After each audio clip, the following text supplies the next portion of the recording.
بسم الله والصلاة والسلام على رسول الله. محسن فتحي يحييكم. عرضت الكاتبة سارة في تقرير نشرته مجلة سونتي بلوس الفرنسية وصفة طبيعية تساعد الأشخاص الذين يعانون من الشخير أثناء النوم عن التوقف عن هذه العادة والاستمتاع بنوم هادئ ومريح وتفادي إزعاج من ينامون إلى جانبهم. وقالت إن الشخير لا يعد حالة مزمنة، وإن هناك علاجات طبيعية يمكن أن تساعد على تجاوزها أو الحد منها. وتتمثل مقادير الوصفة في جزرتين وتفاحتين وقطعة من جذر الزنجبيل وربع كأس من عصير الليمون. وشددت الكاتبة على ضرورة تنظيفها جيدا ووضعها مع بعضها البعض داخل الخلاط وإضافة القليل من الماء مع الشروع في الخلط إذا كان الالتصاق سميكا للغاية بين المكونات. وأشارت الكاتبة إلى ضرورة وضع الخليط في علبة محكمة الإغلاق والحفاظ عليها في جو بارد ثم تناول المشروب قبل النوم بساعات قليلة. وقالت إن الليمون والزنجبيل أثبت فعاليتهما في التغلب على مشاكل انسداد الأنف التي تمثل الأسباب الشائعة للشخير، وأن كليهما يزيل المخاط الذي يعيق الشعب الهوائية عبر القضاء على احتقان الأنف الذي يمكن أن يتسبب بالشخير.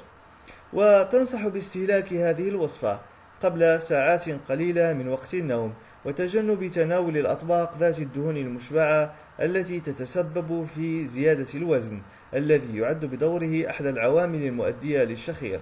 وقالت إن الجزر قادر على توفير شعور كبير بالشبع على الرغم من انخفاض نسبة السعرات الحرارية فيه.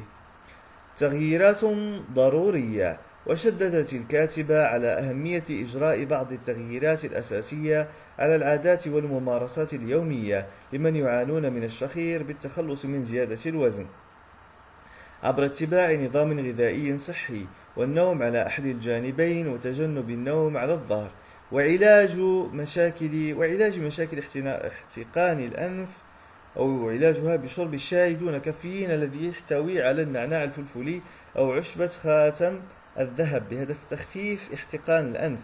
كما دعت إلى ضرورة استهلاك كوب من منقوع الشاي بالنعناع الأخضر لتجنب الشخير. ونصحت بتجنب استهلاك منتجات الألبان والوجبات ذات السعرات الحرارية العالية في ساعة متأخرة من الليل لأنها تضيف طبقة من المخاط للفم والحنجرة. وفي المقابل تنصح الكاتبة الذين يعانون من الحساسية واضطرابات بالمعدة والتهاب المرارة وقرحة المعدة بعدم استهلاك الليمون بسبب خصائصه المضادة للتخثر، والنساء بعد الشهر الأول من الحمل، والمرضعة والمقبلين على الخضوع لجراحة بعدم استهلاك الزنجبيل. أحبتي، أتمنى أن تستفيدوا من هذه المقالة. ربي يحفظكم. إذا أردتم الرجوع إليها راها على موسوعة الجزيرة. ربي يحفظكم وشكرا لكم. السلام عليكم ورحمة الله وبركاته.